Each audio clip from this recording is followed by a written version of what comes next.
who distributed the prayer for the reincarnation of Kalkajitun Tamba to come quickly. So is it related to the Sokpo, the Mongolians who made the long life offering from me? So who distributed this?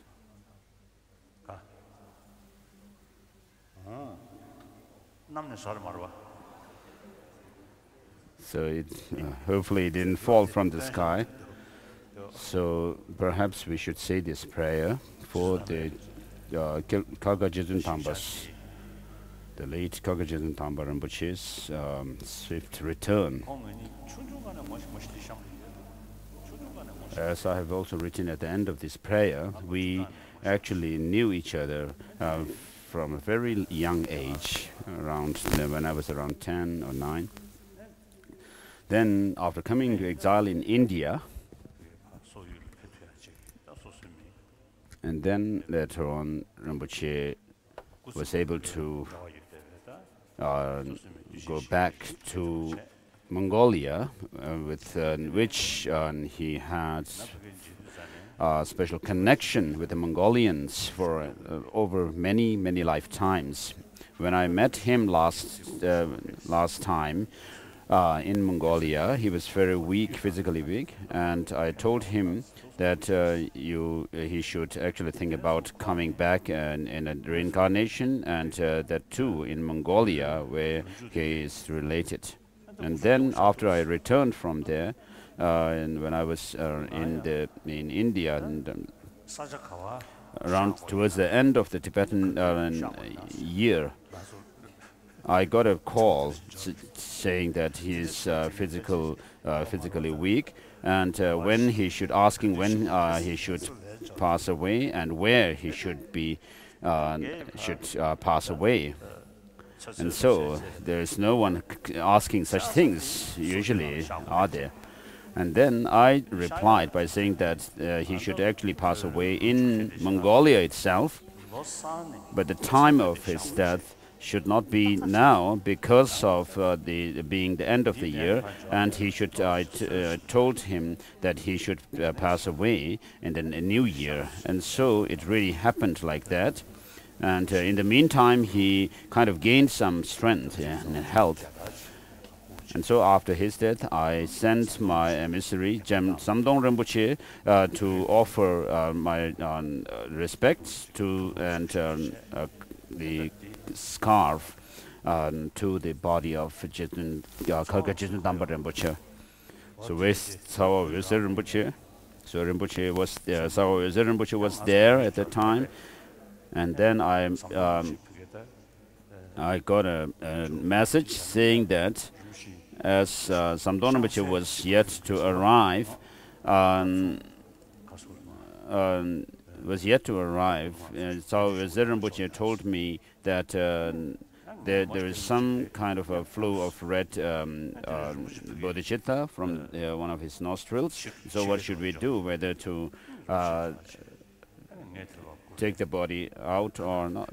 And so I told them to wait, and then as Samdong Rinpoche got there and offered my kata to Kalkajitun Tamba's body, then he seems to have finished his meditative equipoise at that point, and so it's been really nice. Sorry, I don't have the text nor the translation here. I did the translation some time, but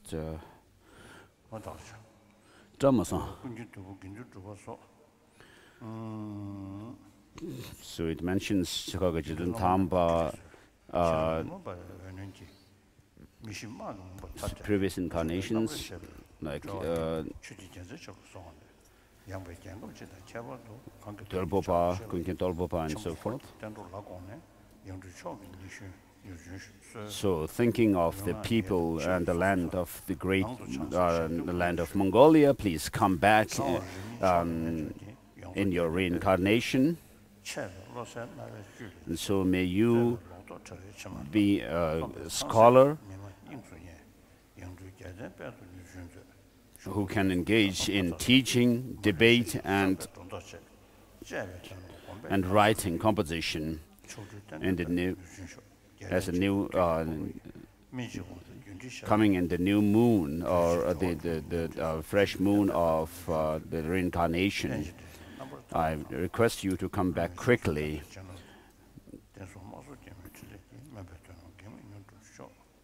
So may, through the power of blessings of the three jewels and the help of Maksor Gyamo, Beldam Hamo, may this prayer that I've made be fulfilled quickly.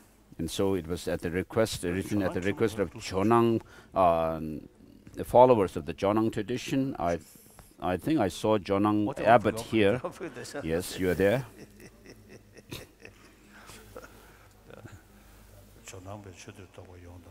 So all the followers of Jonang tradition and Gomang Monastery and Gaden Monastery of Mongolia, and also the Gaden Labdang. So since I knew him since my childhood, early. So I was born in Siling, near Kumbum, in Siling, nearby the Kumbum area. So people there seems to be closer to the Jetun Thambas more than the Dalai Lamas. So my dad and my father and mother actually were very close to Kaka Jetun Thamba Rinpoche. And because of that, in Lhasa, when I went to see one day my mother, he was there with my mother.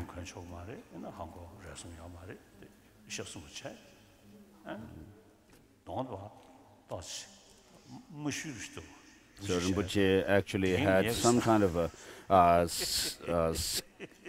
scar on his injury on his face, and I heard that was because his teacher actually beat him.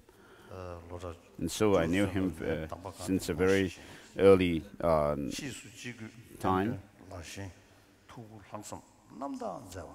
And he has been really dedicated for the beings and the Dharma. And so, after coming to exile, Rinpoche, after Mongolia gained freedom, the sun of freedom rose in Mongolia, shone in Mongolia. And then I actually enthroned him in Madhya Pradesh, the Tibetan settlement in Madhya Pradesh state. And then with regard to third-guild issue, Rinpoche also took great interest and did his best and dedicated to help me. And so, remembering all these things that he did, his Dharma friend, Tenzin Gyatso, the Buddhist monk, has written it in 2012, February 5th.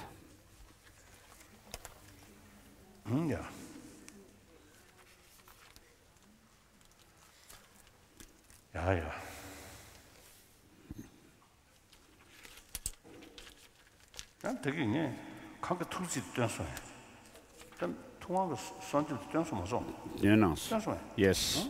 His Holiness is asking if he actually said the one verse praise of Buddha. Yeah, this same one. I prostrate to the Buddha, the Gautama, who, moved by his compassion, taught us holy Dharma to rid us of all distorted views. So all of us are the followers of the Gautama Buddha.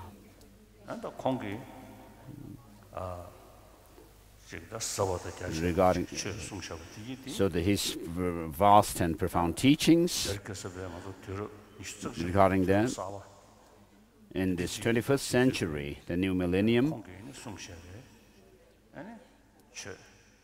his teachings The skillful means of contact are very necessary in today's world, and it's very relevant in today's world. And then the practice of non-violence and compassion are something which are common to all the major religious traditions of the world. And then when it comes to philosophical view, the view of dependent origination or interdependent is something which is unique to Buddhism. No other religious traditions, no other religious tradition teach this. And so, any intelligent person in this world only praise this teaching on dependent origination, cannot find any fault and inconsistency in regard to this teaching. So, those who are unbiased, as Tsongkhapa says, that no one can find any fault in your teaching because it is based on this teaching on dependent origination. And so, we are followers of this such a Buddha. And then regarding the monastics, we have left householder life and following in the footsteps of the Buddha himself, and have this opportunity to practice the Dharma. So we have to make this time, this opportunity, a worthy one. How do we do this? Is having met with the Dharma, and how do we do this? Is by disciplining our mind and make strides in our practice. So if the Buddha has taught the Four Noble Truths, and so we need to do our practices within the framework of these Four Noble Truths. So this, the essence of mantra, the essence of dependent origination mantra, Om Ye Dharma Hetu Prabhava and so forth, is something which is said in all Buddhist traditions. So what it says is, all phenomena arise from causes, and these causes are taught by the Buddha, the Tathagata, and the cessation of it is also taught by him, by the sage. And so things do not come. What this teaches is things do not come from without causes, nor from permanent causes, nor from some incompatible causes. So they come from compatible causes.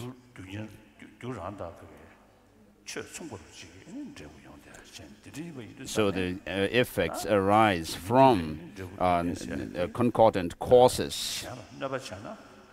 And therefore, if you harm others, what law of causality says is that then, as a consequence, you suffer. Whereas if you help others, if you benefit others, then as a consequence, you also experience happiness. And so these two, the results of happiness or suffering, come from disciplined and undisciplined mind. So this undisciplined nature of the mind is not within the intrinsic nature of the mind itself. It comes through distorted view, the ignorance. And therefore this is something which can be overcome through antidote, by applying antidote. And therefore it is possible to eliminate it from the mind itself. And therefore the path, the cessation of that cause, the ignorance, is eliminated by developing knowledge and uproot, and it's uprooted. And so the fact that effects arise from its their causes is something which is accepted by all who accept causality. So not only are the effects dependent on their causes, but the cause is also contingent upon its causes. So by understanding the effects arise through its causes, then we can eliminate the ignorance about causality. Whereas by understanding that even the causes are dependent or related to their effects, then we understand that things are merely dependent and eliminate this ignorance about the dependency of things, the designated dependency of things. And therefore, as Nagarjuna says, which I quote often, enthused by compassion, you taught the holy Dharma to rid us of all distorted views, homage to the Gautama. And so, with altruism, developing altruism, then he developed bodhisattva and engaged in the bodhisattva practices and became fully enlightened, and so became an authoritative, a valid person. And therefore, the Buddha, Nagarjuna says, enthused by your compassion.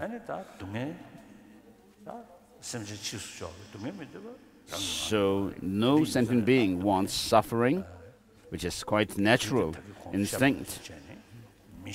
As I said before, the suffering comes from ignorance, a distorted or misconception.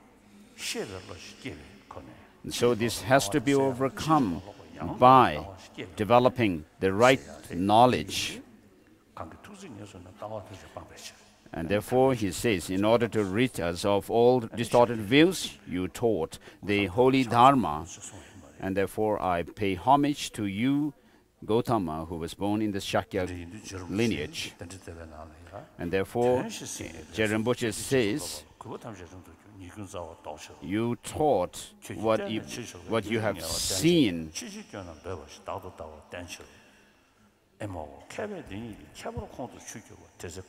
And therefore, following you, I'll be able to overcome all the shortcomings.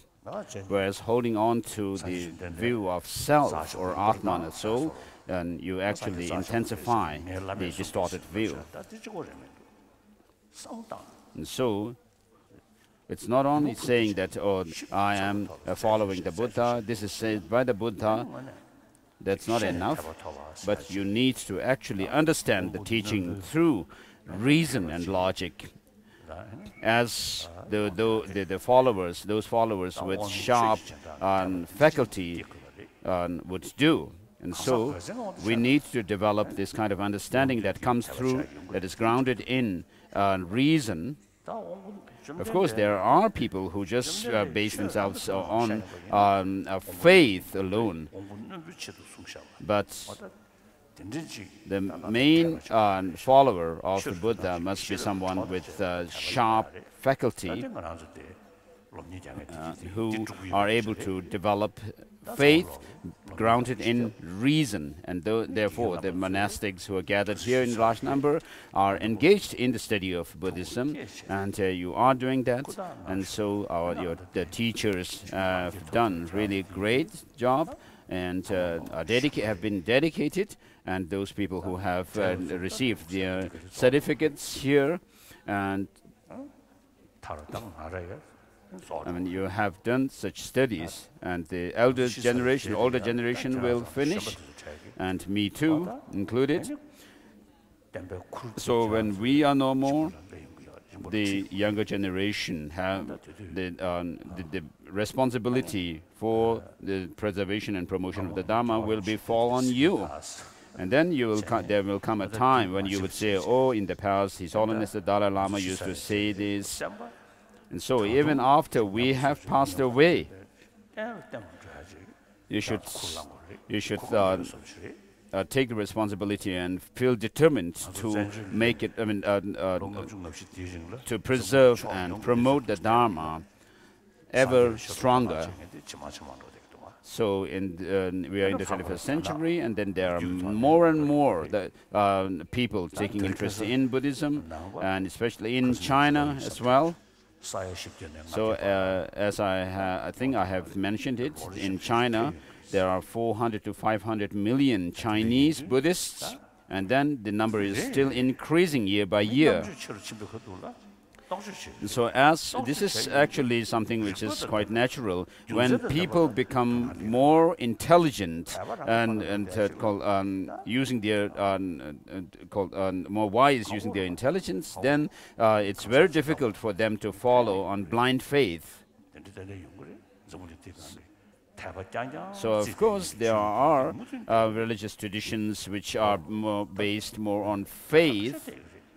These religious traditions will, of course, remain in the world for the next centuries, several centuries. But after that, we don't know what will happen. So we usually talk about Maitreya Buddha, the future Buddha. So we make prayer for meeting with the teaching of the Maitreya Buddha. When he arrives in this world at the Bodh Gaya. So sometimes I find this kind of prayer quite silly, because we already have the teaching of Shakyamuni Buddha. So I don't think the Shakyamuni teaching, Shakyamuni Buddha's teaching is less than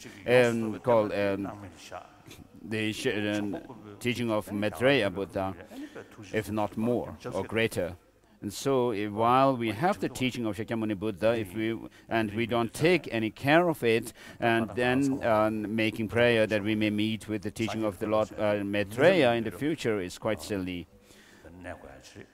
And so, this teaching of Shakyamuni Buddha must remain for posterity for long. And so, the teachers and the students have actually been doing well in preserving and promoting the Dharma. And so, as it says in the 7-point instruction, mind training instruction, of the two, you should consider yourself to be the best judge of yourself. And so, because your mind is not hidden from you at all, so we should do whatever we could. To achieve Buddhahood, we need to practice, and for that we need to know how to go about with the practice, and for that we need to hear the teaching. And so we are going to go through the Lam Rim teaching, which is like the grand lamp in the 3 realms of existence. Sometimes we say, oh, Lam Rim is for practice, whereas the 5 canonical treatises or texts are meant for study, intellectual knowledge. And so in Gyaltsab Dharma Rinpoche's commentary on Abhisamaya Alamkara, he intermittently gives advices as to applying the teachings in practice. So sometimes we don't hear that people who say that I'm studying the Prajnaparamita text and also Madhyamaka text and also doing practice. So it seems that people use these studies, these texts, in order to see contradictions. And so we need to check these teachings within ourselves, related to ourselves. So the purpose of these teachings is to subdue the self-cherishing attitude and grasping at true existence. And therefore, we should relate these teachings to our own mind and then reflect. So sometimes we do think that Lam Rim, the stages of path enlightenment, are meant for practice, whereas the 5 canonical texts are for study. And so we need to know that these studies are also meant for practice. So perhaps I'm being too much, saying too much.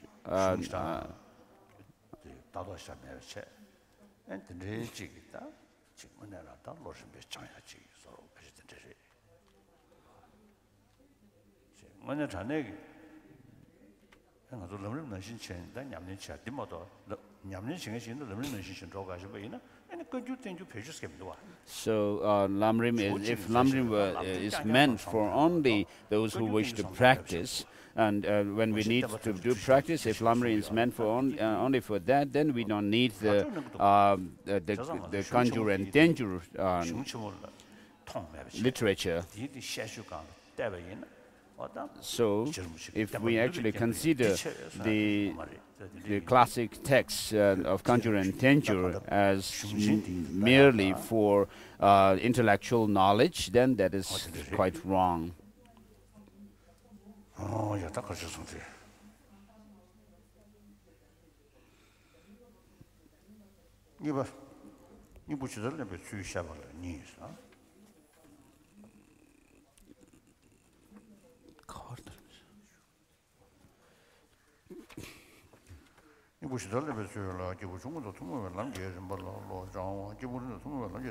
So how to take an essence in the teaching?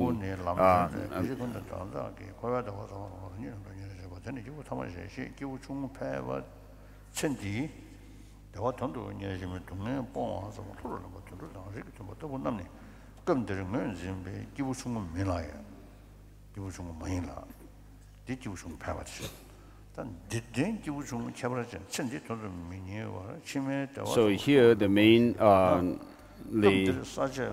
we talk about the beings of small scope,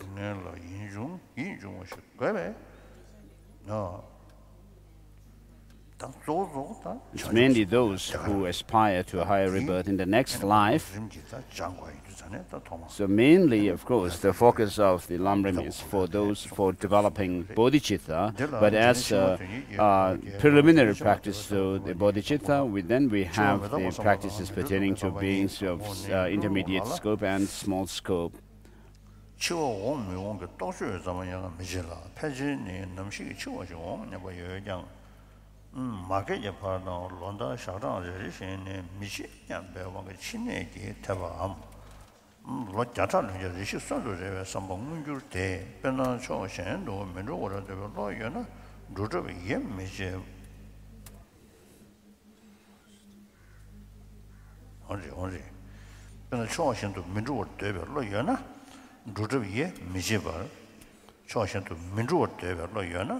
So, for example, it says if you have no intention to go somewhere, then you would stay where you are.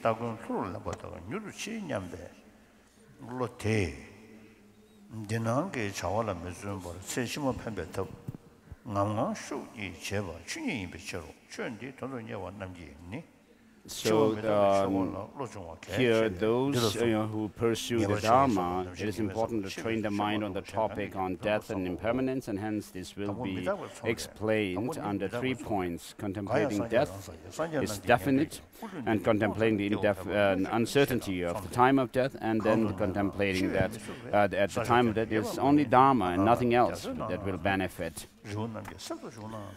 And regarding the first point, the companion with the teachings on impermanence says,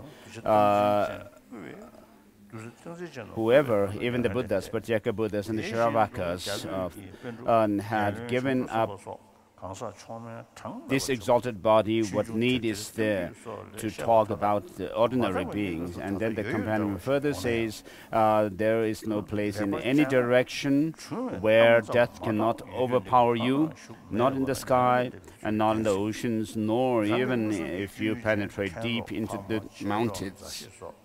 Thus, we will definitely die. So even the perfectly and completely enlightened Buddhas who have control over their life and death transcended suffering in order to instigate the followers with grasping on permanence. Likewise, countless scholars, accomplished practitioners, kings, ministers, bodhisattvas, etc., high and low individuals that are mentioned in the religious books, annals, and histories. When we do not investigate all, they all seem to exist now, but when we analyze carefully, what remains is just the stories about them, what has happened, and they are not found living anywhere in any place, time, and in any situation, and they have all manifested the transcendence of suffering.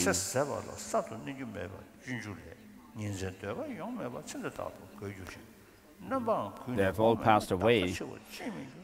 Abbots, masters, parents, students of the same teacher, relatives, friends, and enemies, relatives, neutral beings, and infinite beings, and so forth. And so this is about thinking or contemplating that death is inevitable.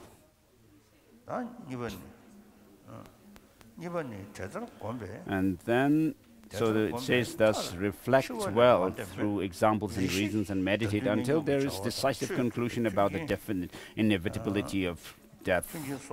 And next, contemplating the uncertainty of the time of death. Having meditated thus, if you think finally one is not beyond death, but for the time being I will engage in activities of destroying the enemies, look after the relatives, and endeavor to obtain favorable facilities for Dharma practice, and finally engage in Dharma practice. Even though a lifespan of sentient being of the three realms is explained, that is explained in terms of maximum length of lifespan, and there is no definiteness that the life will endure, as is explained, except the Kuru.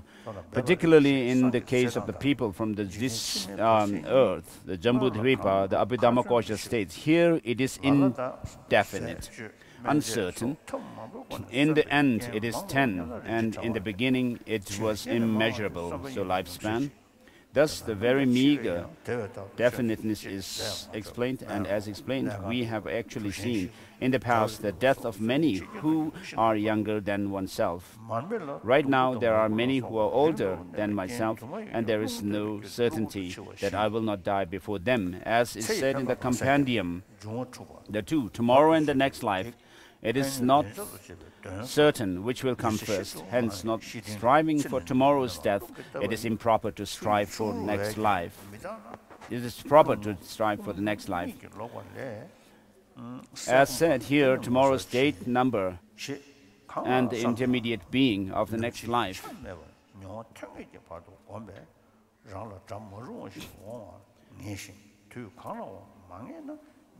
Which one of these two will come first cannot be determined. Some might think through multifarious ways there are many factors of life that, like food, therapy, medical treatment, precious garlands states. Factors for death are many, and those for life are very few. Even these ones also for death,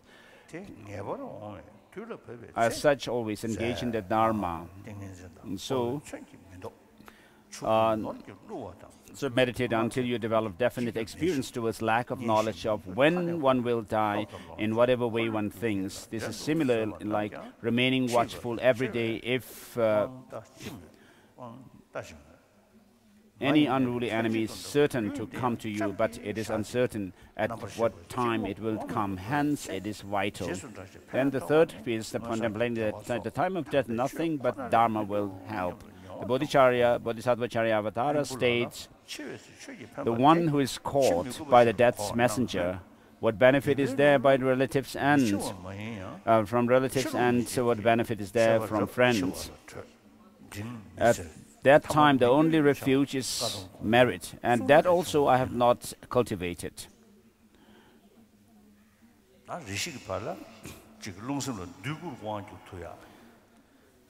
So until you reach a point where you are able to have gained control over your mind and the prana energy, then whereby you can also attain the Vidyadhara state, deathless or states and so forth, which is very difficult for us to attain now. But in any case, we need to make ourselves not regret at the end of our life. As the Kadamba masters used to say,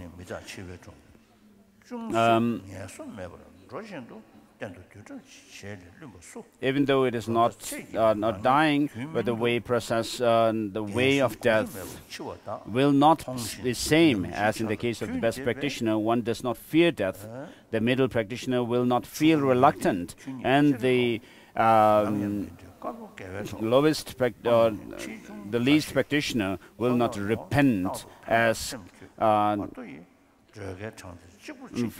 it comes from the oral traditions of the Kadamba masters. And then there is the intermediary verses. And then the next section is about reflecting on the suffering of bad beings, or suffering of the unfortunate beings. This has three parts: reflecting on suffering of the hell beings, of animals, and of hungry ghosts. With regard to the first, there are two: hot hell and cold hell.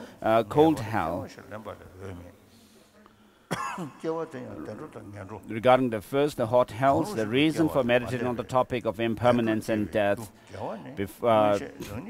earlier is after death, the subsequent similar type will not cease its continuity, like extinction of a lamp or burning of a heap of grass by fire. There is no other way but to definitely take birth. With regard to birth, also it will not be beyond birth of either a happy migration or bad migration. In the case of virtue, the cause of birth in happy migration, one does not remember having accumulated any with satisfaction and confidence, and it is also unsure whether one has accumulated in the past lives or not. In the case of non-virtuous actions, it is like a royal treasure store. Wherever you see, you will find it accumulated. If one has to experience its result, the sufferings of bad migrations, there is no difference whether it occurs on this very body or it occurs after transferring into another body.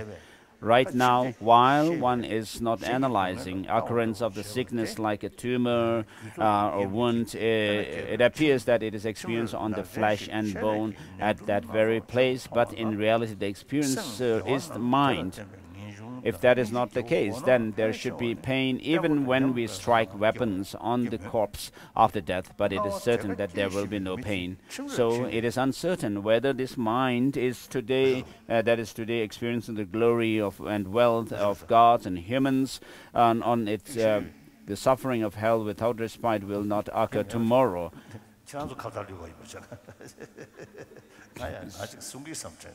So His Holiness was asking what they were saying, and it seems they were just gossiping. In order to cultivate renunciation, discouragement on these processes, renunciation on these processes, Protector Nagarjuna has said, remember every day the hells, which are extremely hot and cold. As said, the sufferings of hell must be remembered. With regard to the process of remembrance, right now, in the case of the majority, they verbally recite vaguely quotations and verses, and then with an extrovert mind, they act like observing others suffering. That will not fall on the mind so much.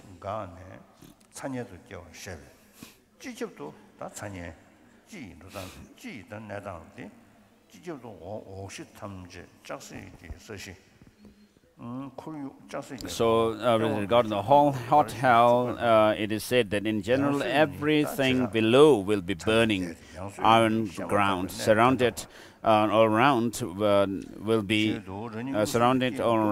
be burning iron fence, and fire flames below and above are completely burning flames, and within that fire storms. So that is how hot. And then the different realms Within the hot hell realm, the first is reviving hell. In such a place, as I have just mentioned, you should think that you are actually born there and meditate with effort, and your body develop a sense of uneasiness, and your mind a sense of fear and being disheartened. When that happens, think that there are many of these sentient beings. So after having studied all the different texts, if you really feel nothing of the practice, it says your mind and the Dharma have actually gone separate. So if you find your previous mind and way of life intact as it is, then the Dharma and yourself have actually been divorced from each other. And then the black line, the hell realm, the guardians of the hell realm draws 8 lines and cuts it with on your body and cuts it with weapons. And then the crushing and gathering and destroying hell realm. Even though it is not necessary that one has to be born in all the 8 hells, but here it is written from the perspective of meditating on in accordance with the stages of guidance. So when one goes after getting the feeling of running away from the earlier suffering, one comes in between mountains, having the face of goat, sheep, cow, lion, etc., and crushed, and streams of blood flows from all the openings. Howling or hell realm, one again runs, and when reaches inside an iron house, the door closes without distinction.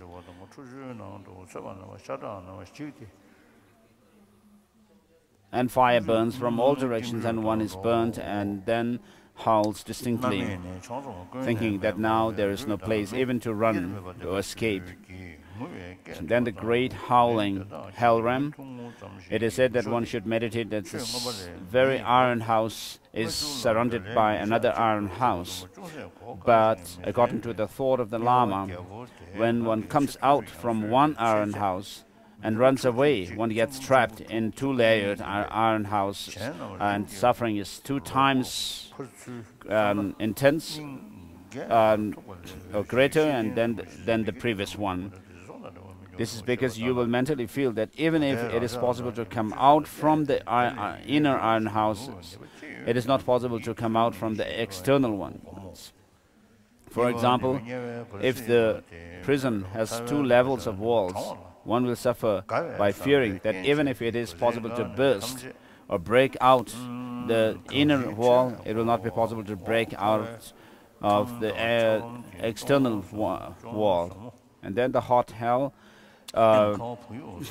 burning iron spikes, pierces from the lower opening or anus to the crown of the fire flames, and the fire flames emit from all openings of the senses, and the whole body is boiled in molten water. And the very hot hell, the central prong of the trident spike comes out from the crown, and the right and the left ones comes out from the shoulders, and burning irons and sheets are wrapped around the body like a woolen cloth. When cooked in the molten water, the flesh and blood disintegrates and becomes like a skeleton, and you become like a skeleton. And hell without respite, fire burns from all directions in a state where the body and the fire becomes indistinguishable. The sound of crying could be just heard. And these are the sufferings also, and these sufferings also do not end only by the short time, as it is said in the Abhidharma.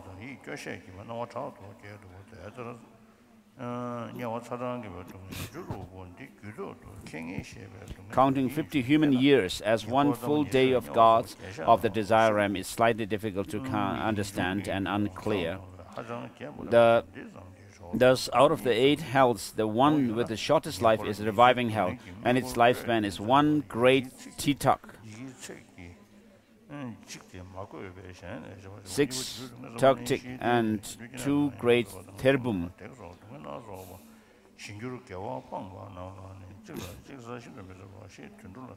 Or 2 great billions. And if you think how the others double, one's heart will simply split.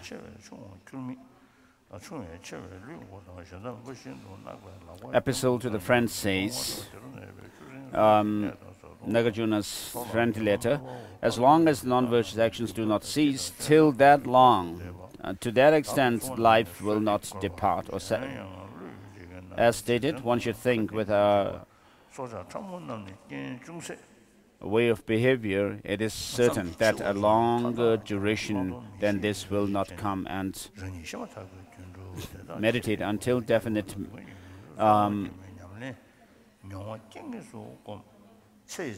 transformation is brought about. And then the cold hell realms.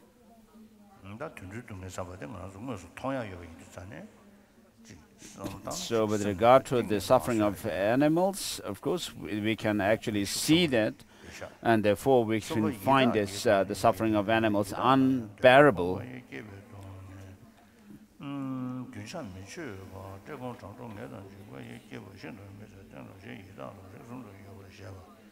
And then next, after the hell realm comes the suffering of animal realms, and then the hungry ghost realm. The third suffering of hungry ghost. Nagarjuna's epistle to a friend says, in the hungry ghost realm also there are continuous unchanging sufferings developed through deprivation of desire, and extremely intolerable experience developed through hunger, thirst, cold, heat, fatigue, and fear. Thus 3 types of hungry ghosts have been explained, out of which, in the case of those with external obscuration, when they see fruits of trees and river and go to enjoy them, they either see them guarded by those wielding weapons, or they see them as pus, blood, and etc. In the case of those with internal obscuration, in the city called Kapila, where there is no desirable object at all, like water, plants, etc., and there one does not find food, drink, etc.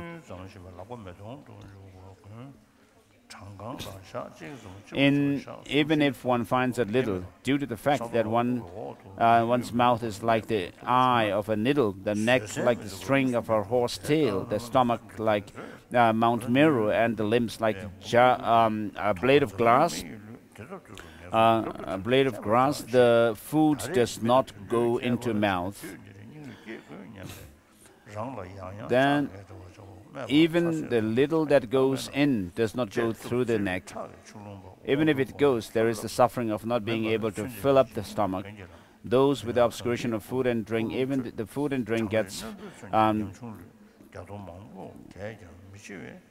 goes aflame and suffer pitiably by eating excretion and urine, and also drinking urine and one's own flesh. Also in the summer, that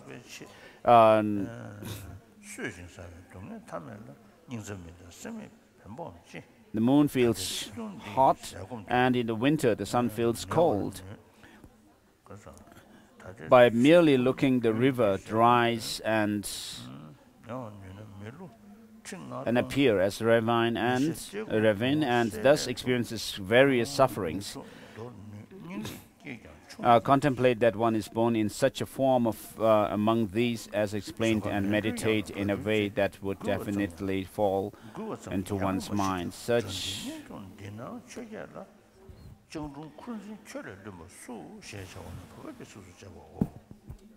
then, so the suffering of Hell Ram is finished.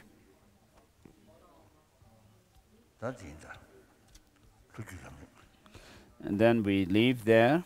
The next topic is about relying on the means of happiness in the future life. So we are not, moving to switching to the southern lineage. In the yellow book on page 204 in the revised edition, where it says the way to take full advantage of freedom and fortune. This has three parts: the training the mind in the stages of the path shared with lesser beings, and then the intermediate shared with intermediate beings, the path of the great beings. And training with regard to the first, training the mind in the stage of the path shared with lesser beings, the lamp of the path, lamp for the path says, he who by whatever means takes personal interest in the pleasures of cyclic existence alone is known as a lesser being. And this has two topics: generating concern for future lives and relying on the methods for happiness in the future lives. Regarding the first, there are two parts to it: contemplating impermanency in the form of death and contemplating the suffering of lower realms. Regarding the first, except for some foolish and ignorant people who do not question whether death will occur, most think that they will die one day, but not until they get old, since every year, every month and every day they think that they will not die, even when they are stuck with a mortal disease or struck with a mortal disease, or have reached the age of 100. Their hope is to go on living is obvious. As a result, they are driven by this life's concerns alone. Reverse this attitude and think, there is no guarantee that I will not die tomorrow.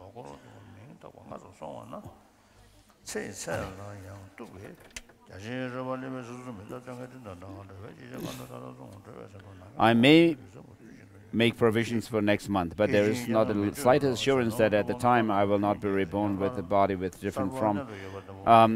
different from my present one, with horns quacked. Once this thought is firm within you, it will naturally prevent you from striving after this life's activities and automatically induce you to apply the methods for happiness in future lives. And this topic is threefold: contemplating the death certainty, contemplating the uncertainty of the time of death, and contemplating the fact that at the time of death nothing but the Dharma will help. Contemplating death is certain. The collection says, if all Buddhas and tolerant realizers and Buddha's listeners as well must give up their physical bodies, what is to be said of ordinary beings? So the same verses quoted in the fifth Dalai Lama's text. Wherever you may live, there is no place where death cannot reach you, not in the sky, nor in the depths of sea, and not even if you lived in the heart of deep in the mountains.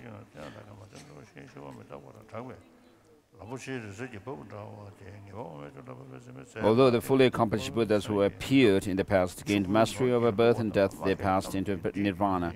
The same is true of the countless superiors, average, and lesser people, Indian and Tibetan scholars and saints, kings, ministers, bodhisattvas, and so on, whose life stories are told in religious histories, annals, and in the oral tradition.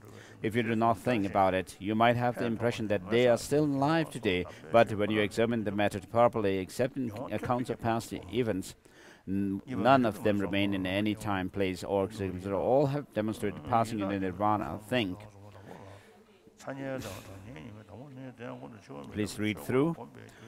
Among the people that I have known personally, abbots, students, parents, relatives, companions, friends, and so on, whether enemies, friends, and strangers, so many of them have gone on to new lives. If I cannot point to anyone who in the past did not die and managed to escape death, how could I alone be the exception to the rule and not have to die?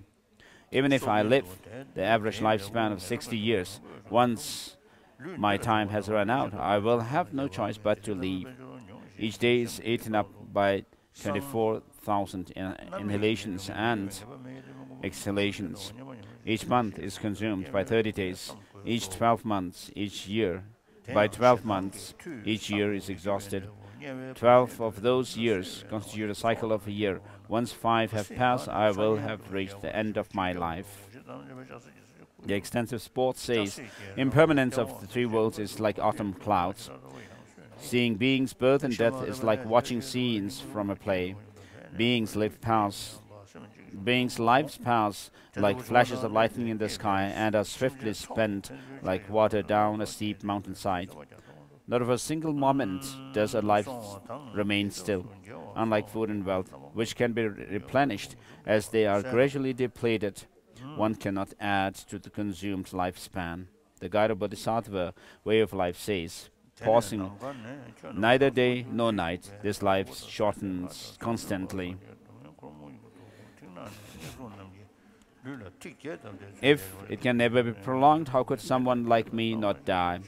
Thoroughly contemplating the matter in this way by means of examples and reasonings, meditate until you have arrived at the conclusion that you are certain to die. And then contemplating the uncertainty of the time of death. By meditating in this way,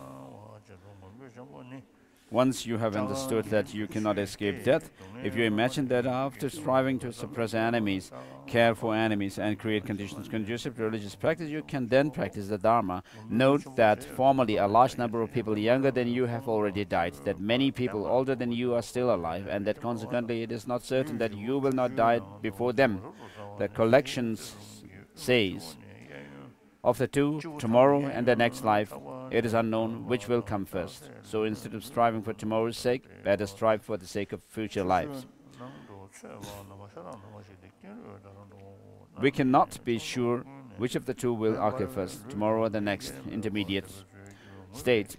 Some people think that thanks to the inevitability of many methods, diet, medical treatments, and so forth, there are many ways to sustain life. However, the jewel garland says the conditions of death are many. Those sustaining life are very few. These 2 may become causes for death. Thus, always practice Dharma. And think, food may disagree with me. I may have an adverse reaction to medicines. Houses may collapse, boats sink, friends deceive me, and so on. Many factors sustaining life become factors of death. Not only that, I cannot be certain that death will not occur right now due to harm inflicted inflicted by the spirit of the ether.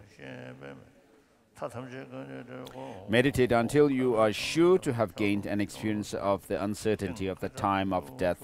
Then contemplate that at the time of death, nothing but the Dharma will be of any use. The guide to the Bodhisattva way of life says, when seized by the Yama's messengers, what use are relatives, what use are friends? Then only my merit will protect me, but that I have failed to acquire. So think, when it is certain that the time has come for the highway known as the death and impermanence to appear as swiftly as waterfall flows down a steep mountain, then no remedies, mantras, concentrations, or brave men's weapons can avert it. The wealth of the rich cannot bribe it. The words of the eloquent cannot deceive it. And it goes without saying that I will not have the power to bring with me the many friends and relatives around me, nor any influence and wealth, even if it rivals that of a well-wielding monarch. Indeed, I will even have to utterly abandon the very body that has been my constant companion since my mother's womb.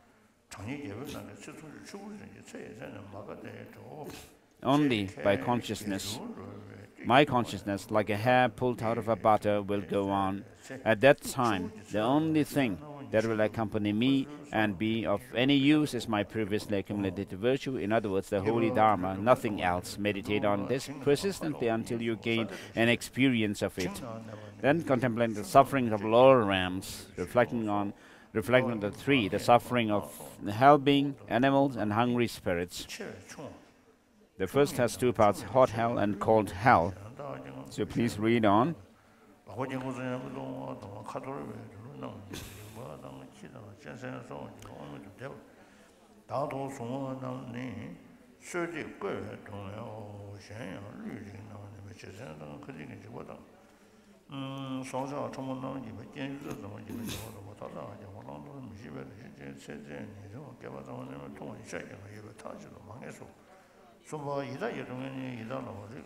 So Holiness is on this suffering in the hungry ghost realm, contemplating the suffering of hungry spirits on page 211 in the new edition, revised edition.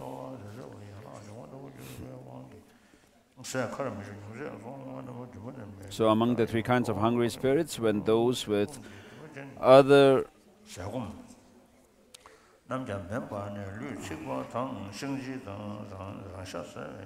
outer obstacles, see fruits, trees, and rivers, and go to take from them, either they see gods brandishing weapons, or they perceive them as pus and blood and suffer as a result.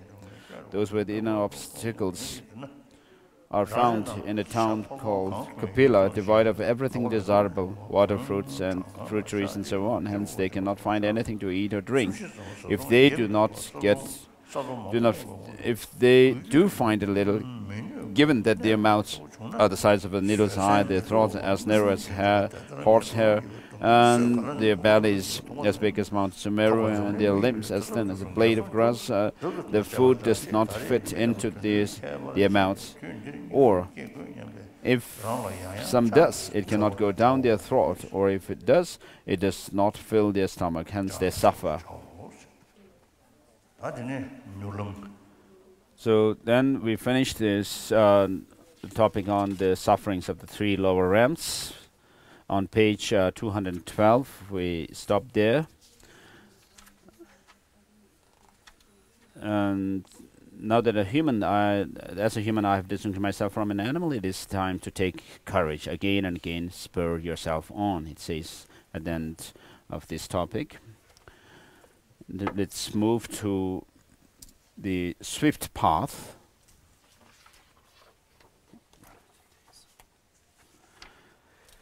The topic is how to take advantage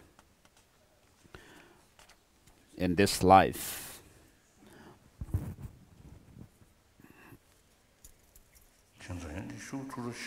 Oh, that number is not.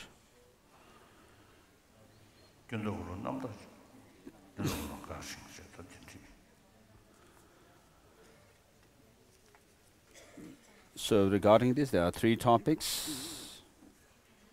Training the mind in the path shared with the small beings with a small capacity. Training the mind in the path being shared with beings of intermediate capacity, and then training the mind in the path of the great beings, as before. And then the first one has two parts in it.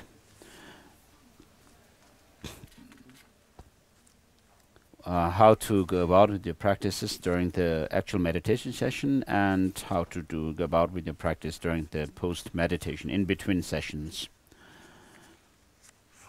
And the first one, regarding the first one, doing how to go about with the practice in actual meditation session, has three parts. The preparatory part, actual practice, and the conclusion.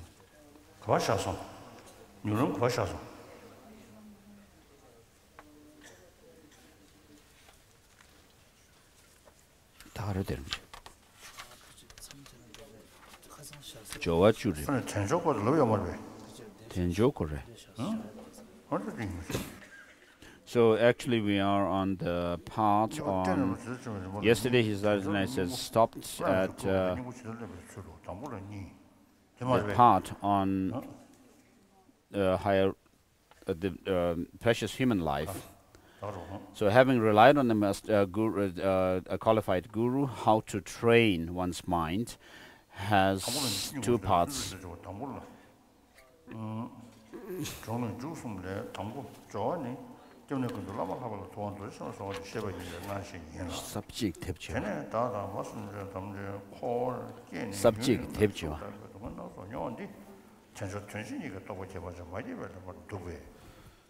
So taking advantage in this human life with leisure, freedom and fortune, encouraging, spurring on to take that advantage, and then how to take advantage. And so the first one has two parts in it. How to go about with the practice, how to practice in the actual session, and how to do what to do during the post-meditation sessions.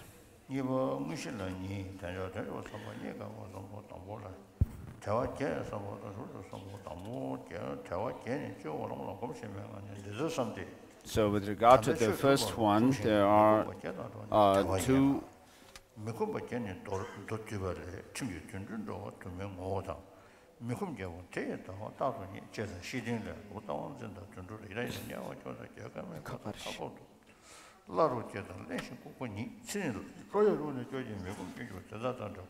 and so with regard to the first one, on how to do practice, how to practice during the actual session,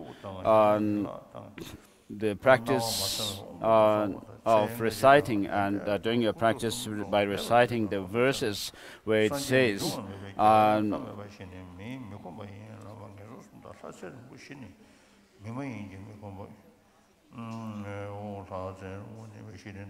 I make request to the Munindra Vajradhara,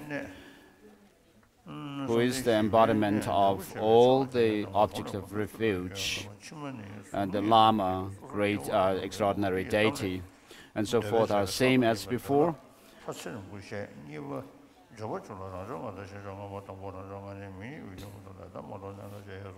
And so think that the fact that you are suffering, you and all sentient beings are suffering for a long time in samsara, is because of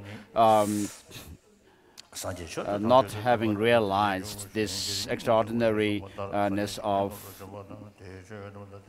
and realize the extraordinary realization of seeing this life of humans, precious life, as being meaningful, and that it is difficult to find such a life.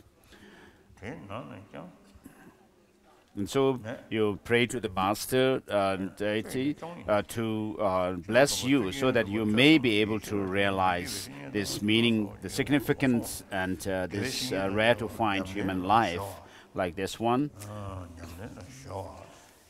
And then so on.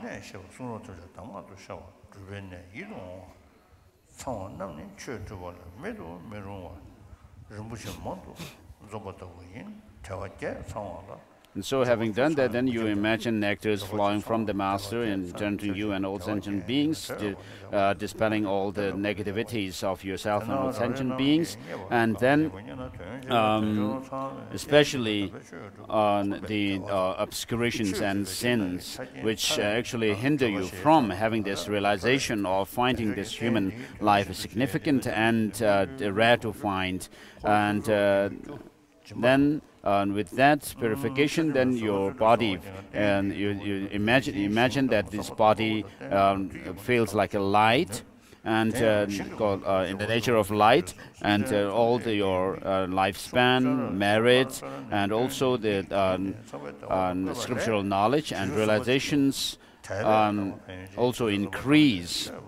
and further, and particularly with regard to your experience of finding this precious human life to be significant and difficult to find.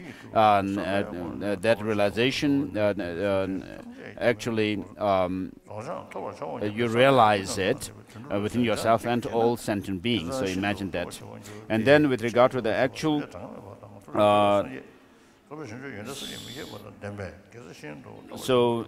that is about preliminary practice, and then during the as part of the actual practice, you think about the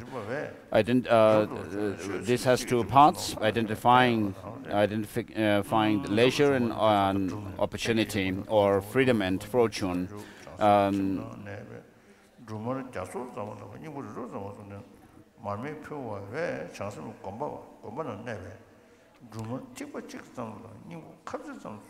So this has two parts. Considering that this life with freedom and fortune is meaningful and that it is difficult to find. And so regarding the first one, there are 8 freedoms and then 10 fortunes. So you meditate on these. So regarding the first, you focus or imagine the master deity on your crown, and then go through the practice. So this life that I've found is a life of freedom or leisure, because of the opportunity to practice the Dharma, and because I'm free from the 8 unleisurely existences.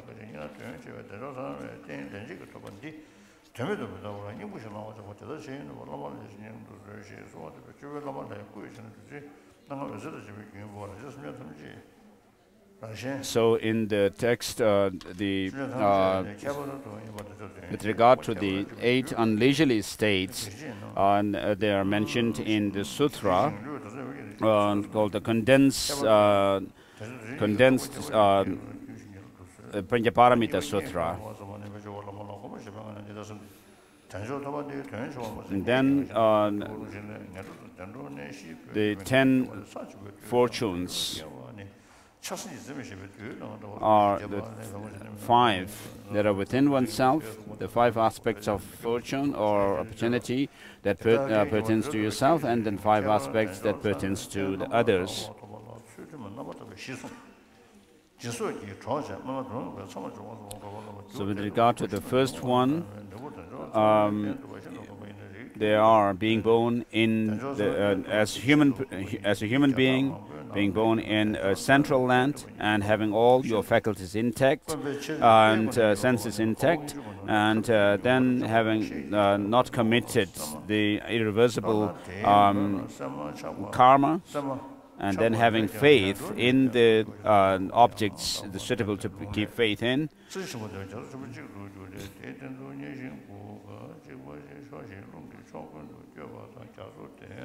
So the text says that having faith in the right object is having faith in the Vinaya Dharma. So not having committed the irreversible action is not having committed the heinous 5 heinous actions. And then with regard to the 5 opportunities or fortune pertaining to others, there are the Buddha having come into the world, and then that he has given the teaching, and then the teaching still remaining, and also there are beings who are training or following the teaching, and then the sponsors and patrons actually making offerings of the robes, Dharma robes and so forth. And then having the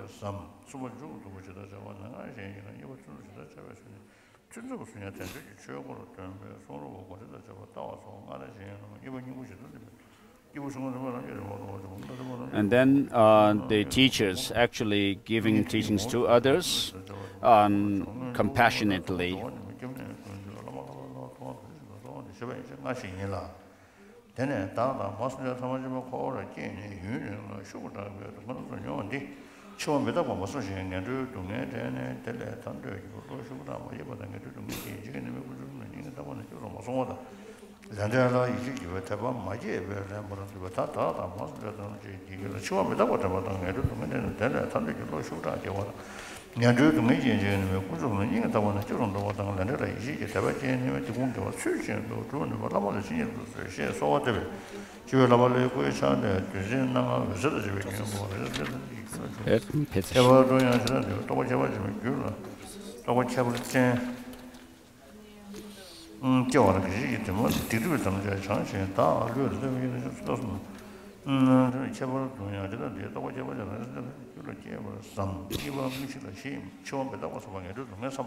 So His Holiness is finished with the how to take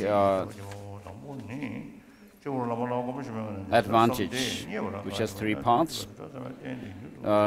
Training the mind in the path shared with the common, called the small beings, and the intermediate, and then the great beings. And within this, regard to the first,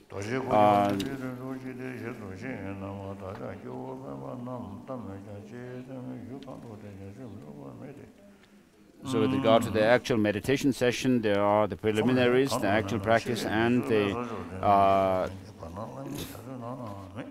conclusion. So with regard to the actual practice,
so in our life, we have very little time to do the practice. As Gongdang Rinpoche says, 20 years went by not being able to practice, 20 years went by thinking that wishing that I could practice, and 20 years have gone by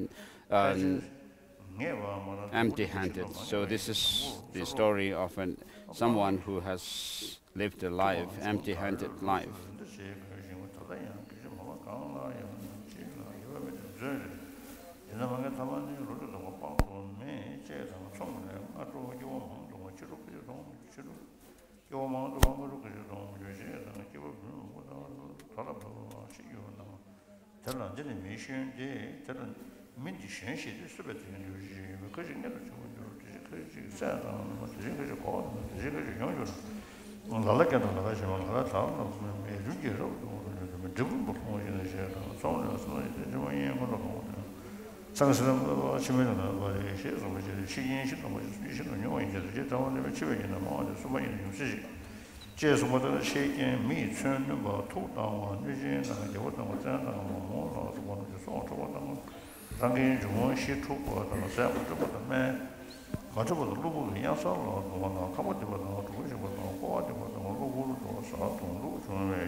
With regard to, we are on the topic of death. The actual meditation part is 3 parts: thinking that death is inevitable, thinking that time of death is uncertain, and thinking that at the time of death nothing but spirituality will help. So the first of these has 3 sections, and the first of them, thinking that the Lord of death will certainly come and that it cannot be averted by any condition, is like this. While visualizing the Guru deity on your crown, reflect like this life of freedom and riches, which is difficult to find, yet greatly significant, which I have found once in this time, will not last long, but will break down. For whatever corporeal life I may be born into, that, like ultimate, they cannot escape death.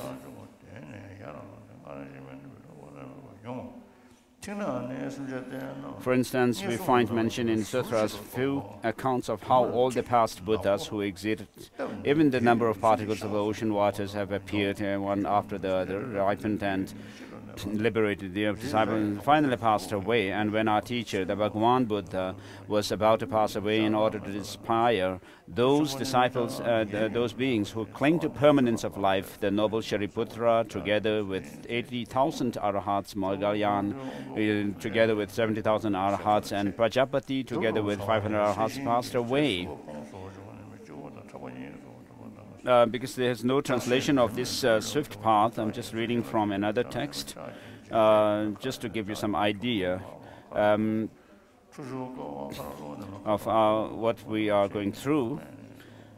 And so all simultaneously with their respective entourage.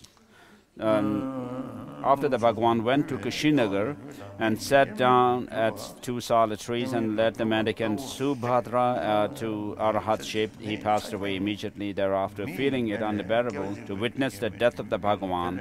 When Rahula felt unable to witness the passing away of the teacher, the Buddha Shakyamuni, and went to numerous Buddhas by miraculously traveling across many different worlds, those Buddhas persistently urged him to return to the teacher, which he did, and then received his final testament. Ananda lamented, "When the light of the universe sets, what should I tell people? Should I say he went to Kapilavastu or Rajagriha, or what?" And he fell unconscious. When he became unconscious again, the Bhagavan gave him lots of future prophecies, and together with that entrusted him the teaching. Then the Bhagavan removed his upper noble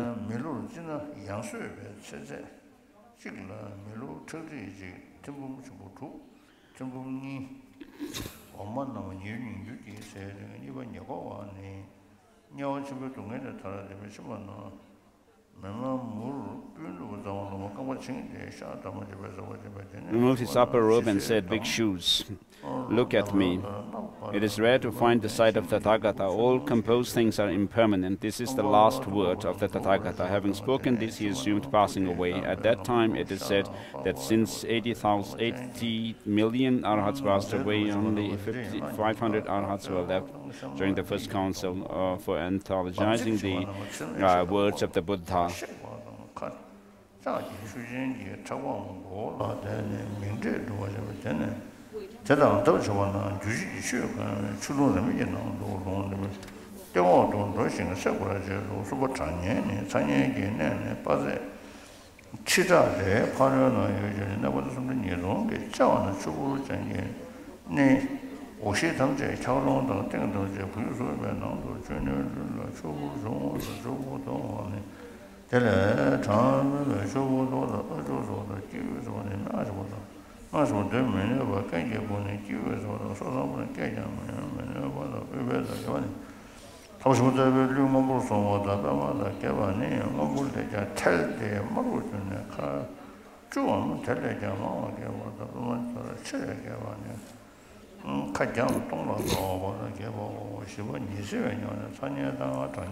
we are going through the different hell realms.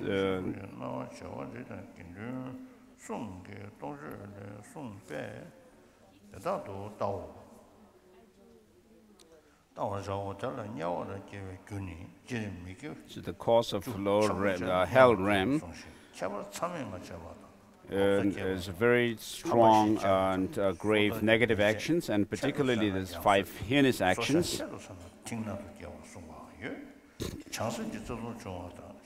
And then if you commit downfall of the bodhisattva vows, and if you become angry with bodhisattvas, they also cause you to be reborn in hell realm.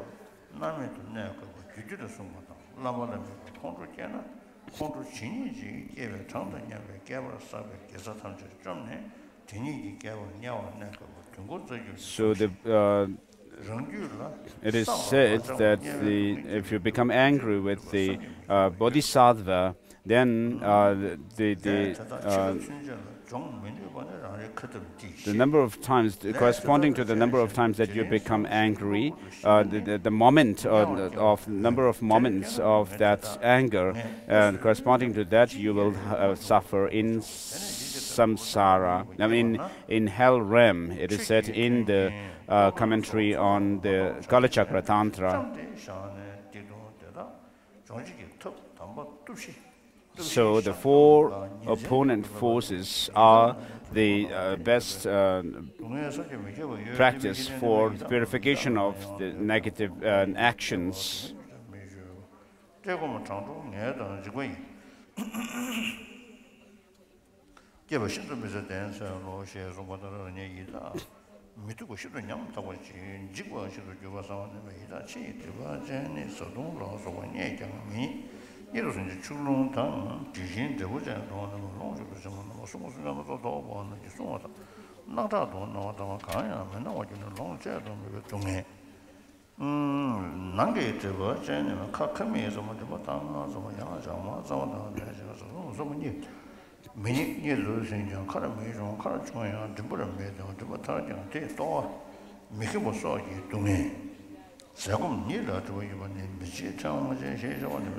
And then we have the sufferings of the hungry ghost realm.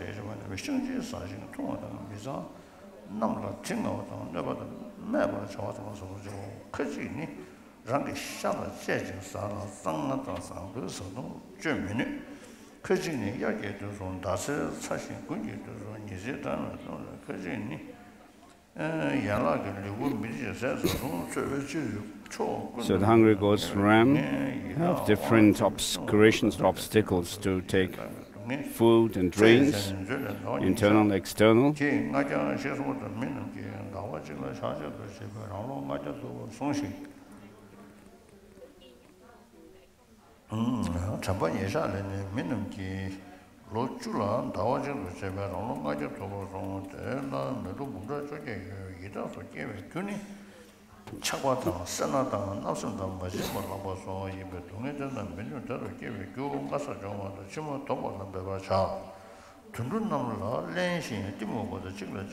The animals have the suffering of eating one another and also stupidity.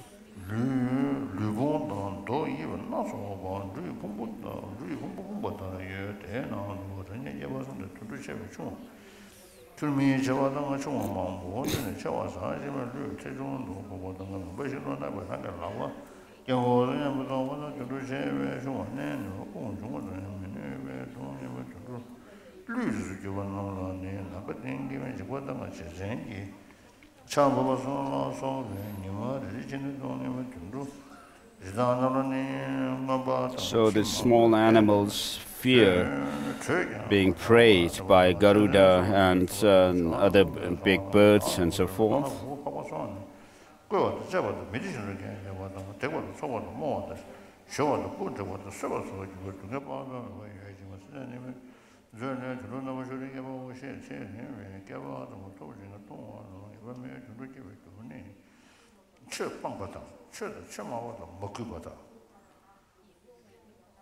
So the abandoning the Dharma and also criticizing those who are in the Dharma and so forth cause you to have rebirth in the lower realms, the animal realms.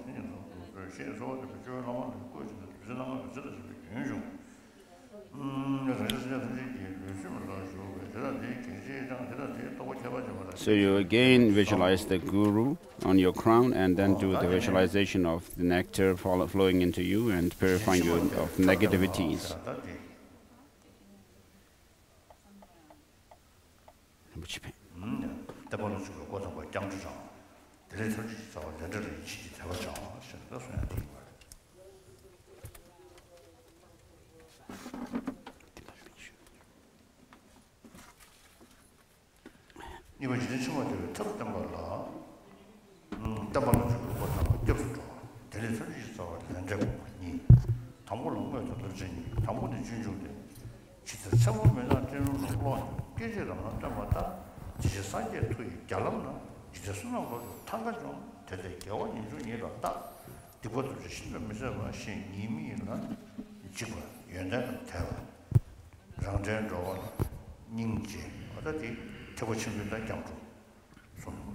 So the second is relying for the means for happiness in the future.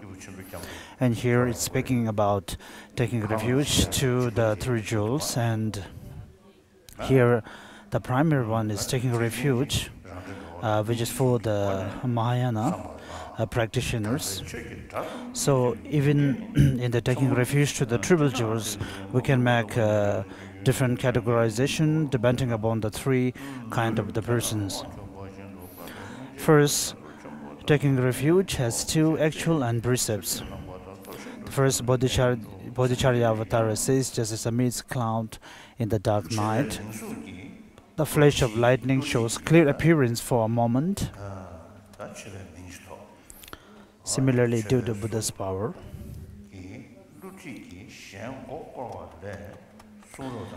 And the precepts for the taking refuge is such that having a name or a title of a monk or a practitioner and misusing one's position or rank to gain one's own benefit, then it is against the precepts of taking refuge. Thus, in order to think through these ways, having fear to false, faith to virtue, and compassion to sentient beings, similar like oneself, the dark human where even the word of Dharma is not hard, is like amidst the darkness of the gathering of black clouds in the night.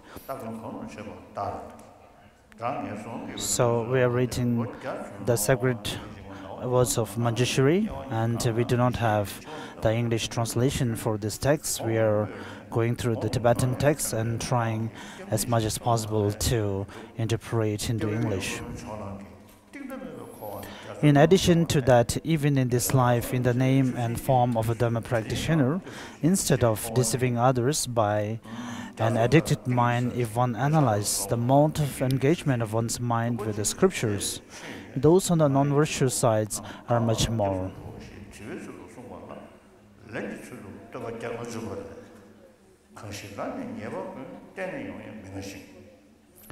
With regard to the object of refuge, also Acharya Dignaga says, remaining well in the ocean, the crocodile of ceaseless attachment devours the body.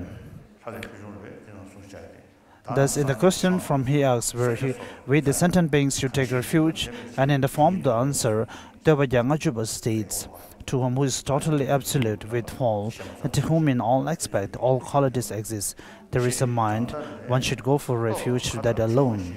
So here it's speaking about what kind of the object or what are the qualities that we have to see in the three jewels.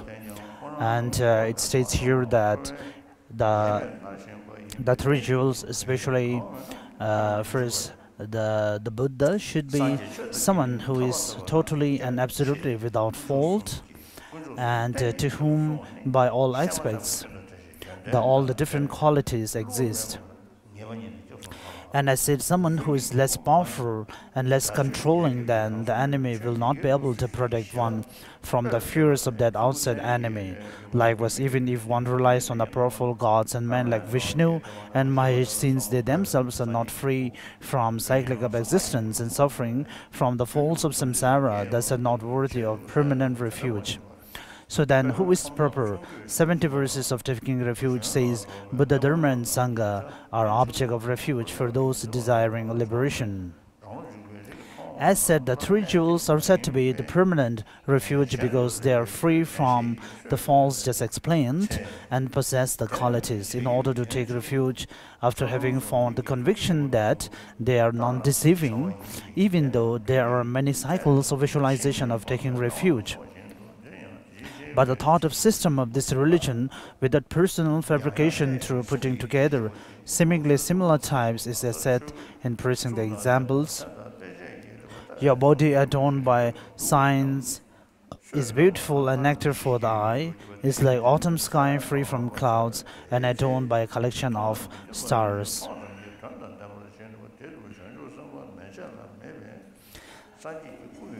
Even though we should contemplate in this way, but the merit to directly hear one that is similar to the speech of the Buddha, or one that could be his example, is very narrow. Therefore, infer from a sweet sound like a guitar that you like at present, the melodious sound of the speech that comes out of the throat of that Buddha, the one who is fully awakened, form is extremely beautiful, has the 64 branch tunes. If all the sentient beings of three realms ask questions at the same time, through the answer to the question shown in the form of one language, say Sanskrit, arises in the language of individual beings and dispel doubts at the same time. Thus, as before experienced, this through the three faith. As said in terms of qualities of knowledge, it is not hidden to all phenomena, and the primordial consciousness, knowing all aspects, is skill in looking after of the followers.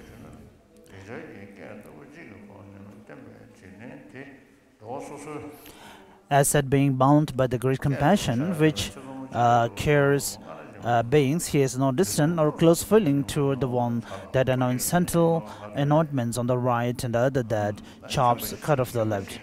Therefore, one should reflect as before on how he possesses compassion like a mother to her only son.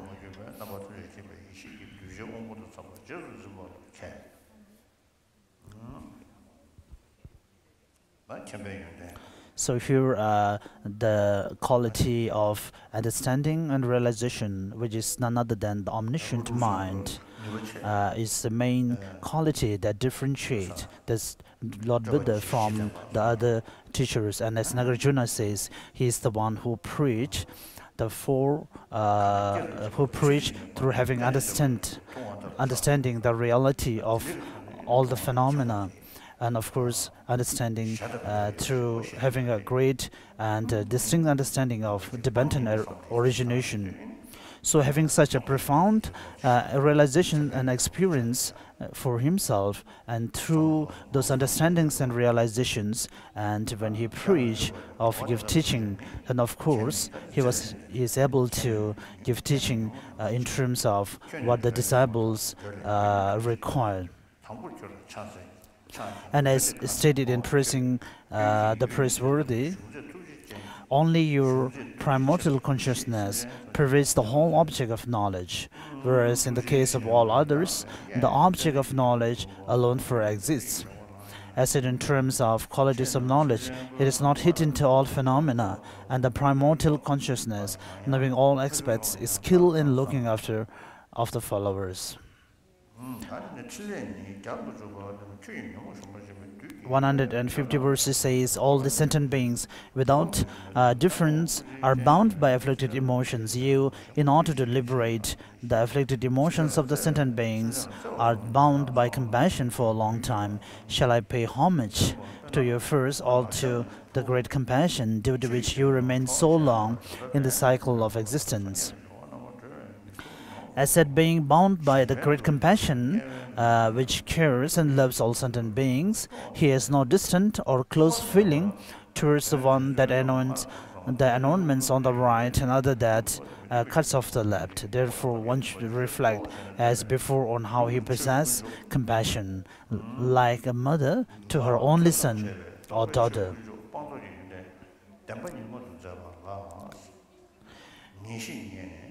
In the 150 verses, it also states that you taught the means to destroy afflicted emotions, as revealed the deceitful ways of devils, stated the inexhaustible nature of cyclic existence, and also shown the fearless side, or which is free from fear. You, the compassionate one who contemplates on benefiting with regard to things that should be done to sentient beings, is there any other thing left which you have not done? And as to just mere love to sentient beings, is there even to Sarvakas or Pratikya Buddhas, but merely having it is of no use.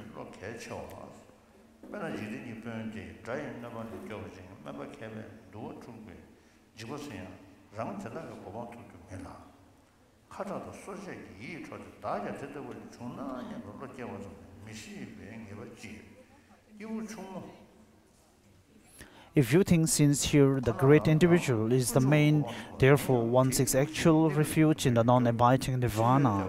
Hence, what is the purpose of maintaining refuge in the nirvana?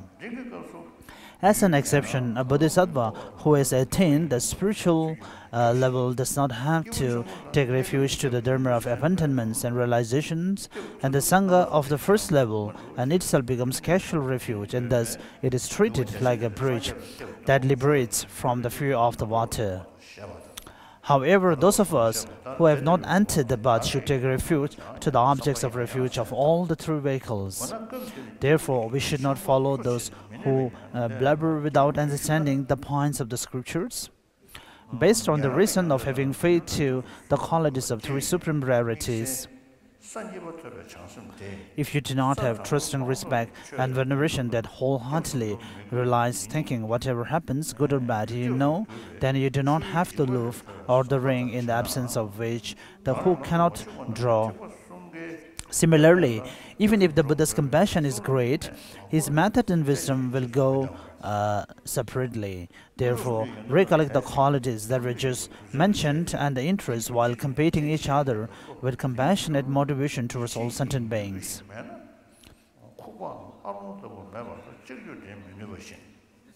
Imagine that you are overborne by great compassion. He comes like a bird, flying, and say this: I take refuge to the Buddha, the supreme of the biped.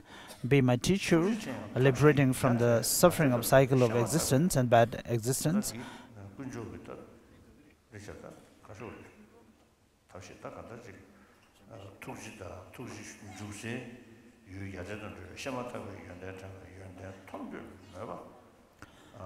Be my teacher, liberating from the cycle of existence and bad existence. I take refuge to the Dharma, the supreme among those free from attachment. Be my actual refuge of liberating from the fear of cycle of existence and bad existence. I take refuge to the Sangha, the supreme of community. Be my support, liberating from the sufferings of cycle of existence and bad migration.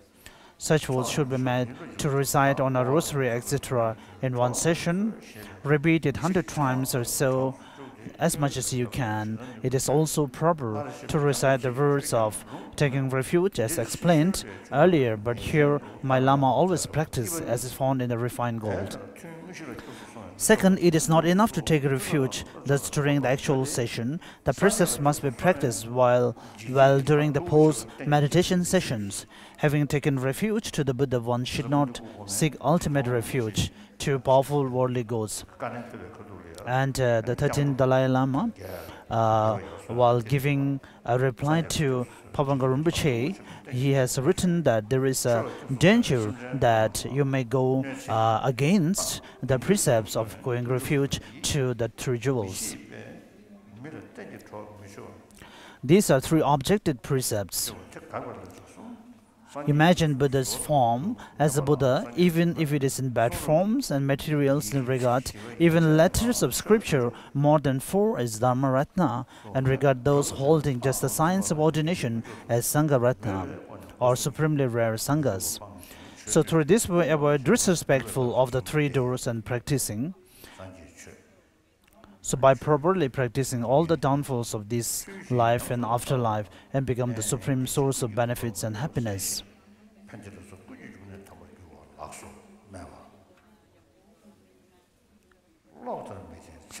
So the next is intermediary verse. For the means of happiness of this life, which is unstable like lightning, when I see those making effort in seeking a powerful leader and respecting him as a summit of the career and developing much joy, and those aspiring that, I feel the encountering of such crucial points that teach so profusely. The smile of being pleased of the three non-deceiving precious jewels, the protector from the intolerable fears of bad migration. Now put the bone well in your heart and make effort. So second is meditation on action and result, the root of all happiness and well-being.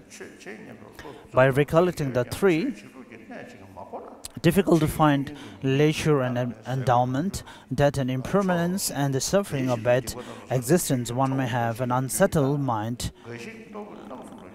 Thinking of Dhamma practice, however, if the vital point of the process of Dhamma practice is not understood, one will not be contented with the enjoyments of food, clothing, which are designated as facilities of Dharma, and for that various negative deeds will be accumulated, and the time will be passed only by the 8 great Dharmas.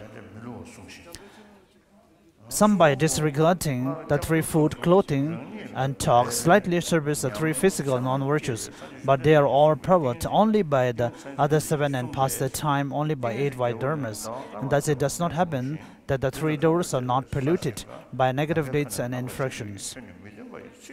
The precious garland says all sufferings from non-virtues.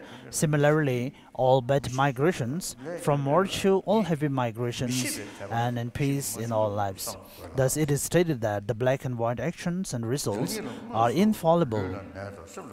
King of meditative stabilization, who is taught by the Buddha, the destroyer, the possessor, the transcendent, to whom you have earlier, while taking refuge, developed valid experience of faith, said, the moment the stars may all fall, the mountain cities may all crumble, the space element may change into another aspect, but you will not tell untrue words.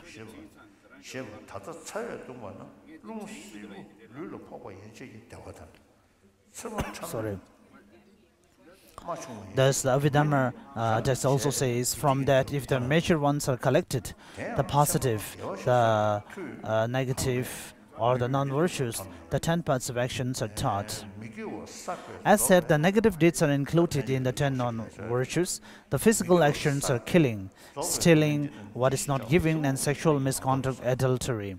The verbal actions are lying, divisive talk, harsh speech, and gossip. Mental actions are covetousness, harmful intention, and wrong view. Out of this, whatever type of sentient beings one kills, it is a non-virtue of killing. However, for example, in a case like that of Devadatta, in terms of intention, you discriminate him as such, and in terms of delusion, it is through one of the three poisons, and in terms of motivation, with a desire to kill, and then in terms of application, either by oneself or instigating others to do so, by using a weapon, and then when finally the other person dies, then the non-virtue of killing is completed. With mistaken discrimination and without the intention to kill, if the death takes place by coming under the foot, and if one dies before the other than basis, intention and application and completion are not present, complete, and thus it will not become non-virtue, but it is within the classes of killing. So here, I'm writing through the definitions of 10 negative actions. The 3 negative actions related to physical, 4 negative actions related to speech, and 3 to mind. So, and the exact definitions and what are the criteria that need to be assembled in order for summon or action of one of those negative actions to be completed.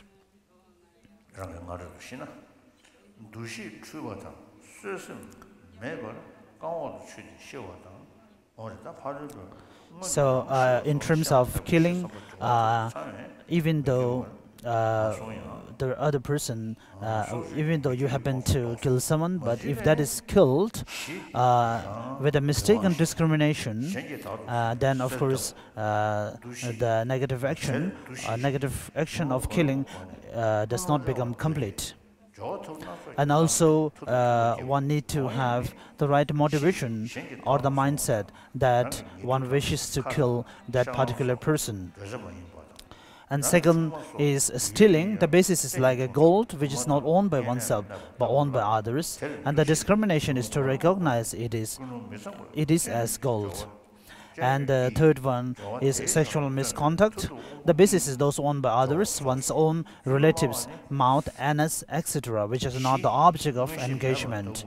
Even one's own wife, spouse, who may be object of engagement, but being in front of holy objects, pregnant, undertaking retreat, should not be recognized as it is through any of the delusions and motivated with the wish to sexually engage. Next is lying. The basis is one to whom you tell as if you possess clairvoyance, even though you do not, and so on.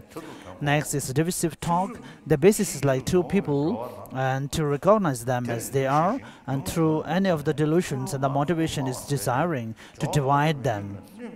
And the next is harsh speech. The basis is sentient being, that it is unpleasant, and to discriminate it as it is, and through any of the delusions with the motivation desiring to say harsh words in terms of application. One speaks unpleasant words. The next is meaningless gossip or chatter. The basis is meaningless subject other than what is included in the previous 3, and the discrimination is knowing that as it is.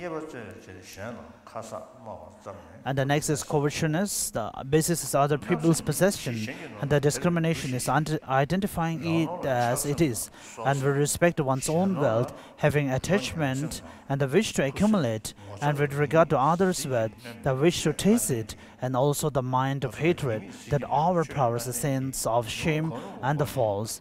And through any of the delusions possessing these 5 traits, with the motivation of greed, thinking how nice if I have it, and the application is making effort for the sake of obtaining it. Next is the harmful intention. The basis is an unattractive sentient being and know it as it is, and through any of the delusions possessing 5 thoughts, the mind of hatred, grasping the things of the causes of harm, the mind unable to tolerate the harmer, the mind of resentment, which repeatedly recalls improper mental engagement.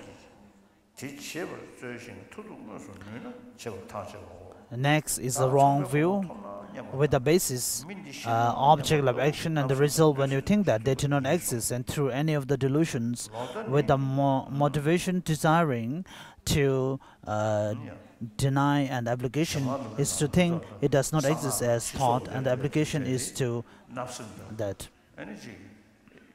And in the Shamar Lam Rim text, it is stated that one without having a very pure or the correct understanding about the tantric rituals, and if we engage in all those tantric practices, especially the violent or the wrathful ones, it may end up in one of these 10 negative actions or the harmful intentions. So therefore, it is very important that we are careful about such practices.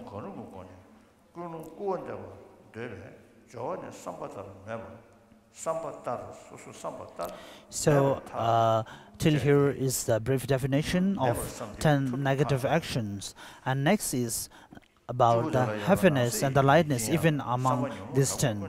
So, those that are motivated by intense, afflicted emotions, object killing, someone like Lama, or parents robbing their wealth, property, and so on, and dividing using harsh word, developing covetousness and harming.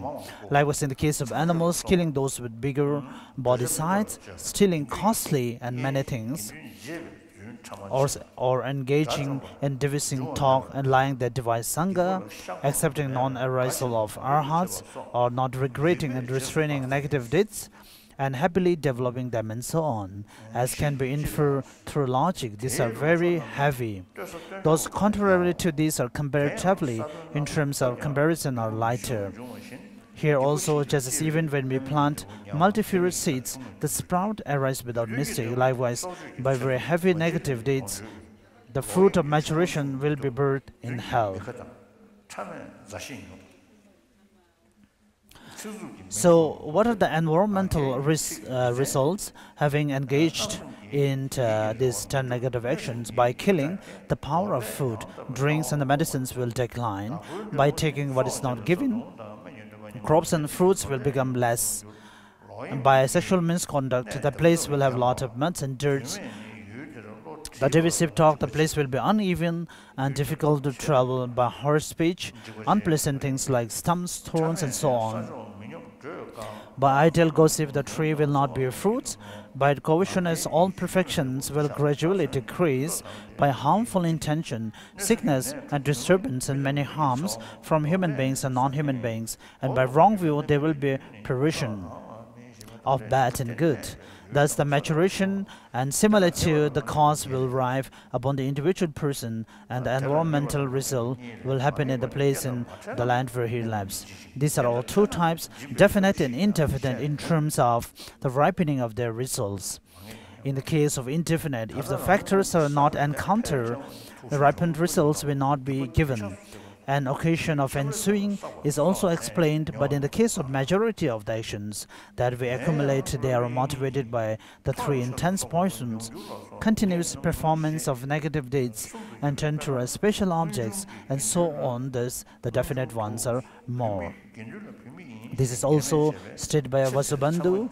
In the accumulations among evident objects, there are 3 definite aspects, like definite to experience, and so on. As stated, there are 3, for example, among what has happened in the past. By speaking negatively towards Sangha as a woman, so the karma which we have accumulated, which will which will drive us to be reborn to the lower rebirths. So if we do not eliminate by all to the purifications needed in order to clear those karmas, then this kind of karmic actions can be termed as definite, that we're going to undergo the result of that karma. If one has an action that is definite to be born and dissolve from, it is not possible to achieve a result free of desire. If one has an action definite to born in cyclic existence, it will not be possible to get liberated from cyclic existence in that life, and so on.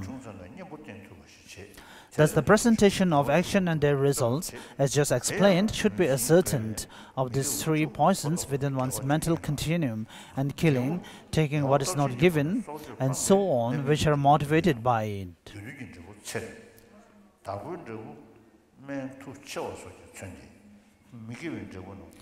As a result, by having eliminated killing through powerful virtues, the ripened result will be achievement of human life, result concordant to the cause.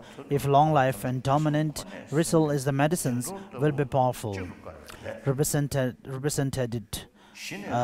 by these results of non-virtues should be thoroughly contemplated and meditated until aspiration develops.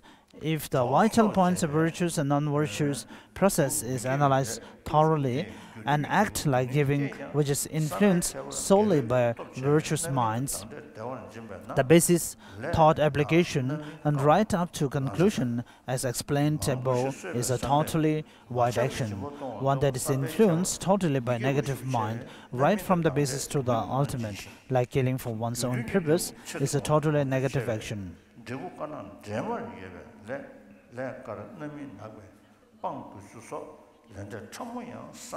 In this way, after having meditated through both analytical and stabilizing on the nature and the fruits of virtue and non-virtue, in order to cultivate the 10 virtues just mentioned, and in order to achieve a good omniscience, it is definite necessity not to be contaminated by the non-virtues explained. However, as is evident to oneself, even in this life, so much negative deeds has been accumulated, and what this cannot compete even a fraction is a countless accumulation of non-virtue.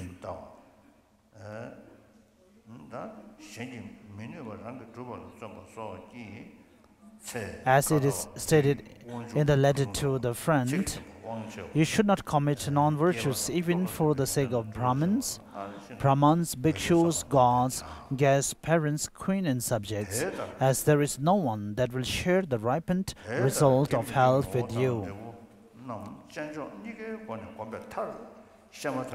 As stated, when the ripened result of the negative deeds done for others is experienced, you cannot share them with these objects, and they will fall just upon oneself. Since the irreversibility of a definite to experience action is taught in the Abhidharma, whatever be the case, it seems it is not possible for me to get liberated from cyclic existence.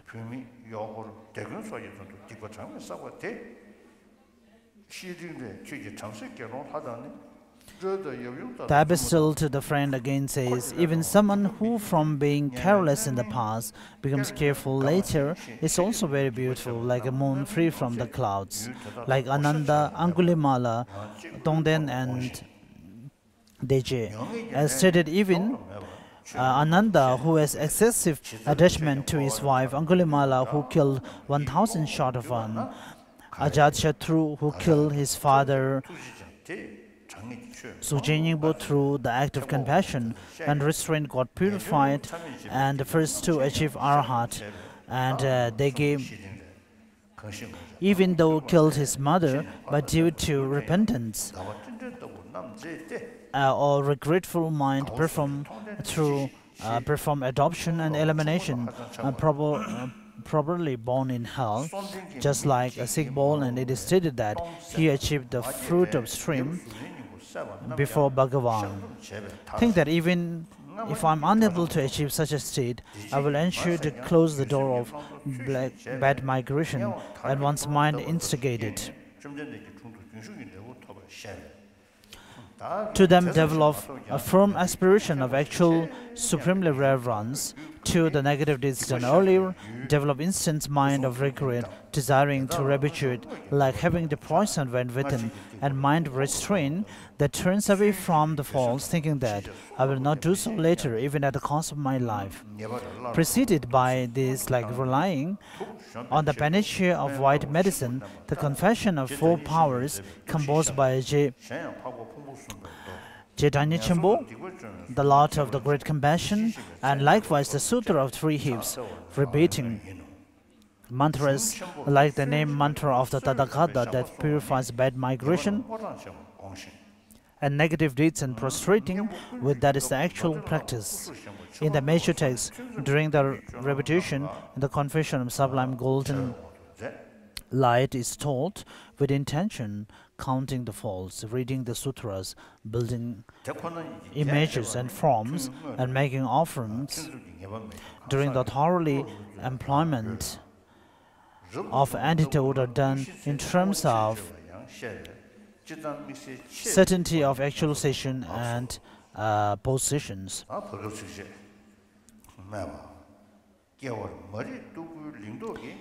So next is the intermediary verses. Those whose eye for seeing what is to be adopted and discarding are blinded by the cataract of thick ignorance in lives, regard cleansing of the face and dirts of clothes as of great meaning. Some intentionally brave difficulties with the 3 doors, and lay endless and intense effort of hardship for the draws of water and trust burst path of material way that finishes even when accumulated. So as we all know that the material world, that even though we work hard to earn and accumulate a huge material wealth, but eventually it is by nature by itself that it will be finished. Why need to become the fuel of health, even respite in the state of consuming as slave of distracting air dharmas, like destroying enemy and taking care of friends? Similar to the happiness and suffering of the object of dream, an ignorant without knowledge engaging in non-virtuous actions for the sake of this life is true. I, while having heard many scriptures, through the permanent career in the wind is embracing. Friends, whatever seed is planted in the spring, the fruits arriving individually respectively in the autumn.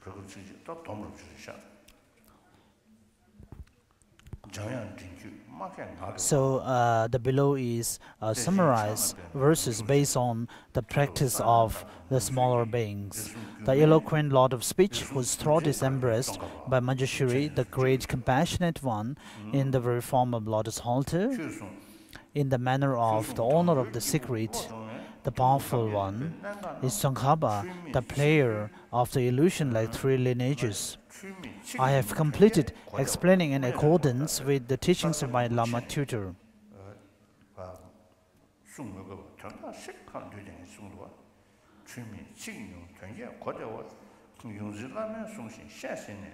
So here the composer says that without the need of great details of the outlines and the explanations, he has summarized in a few verses the essence of the practice of the smaller being. Without mistake and little words, detailed meaning and easy to understand.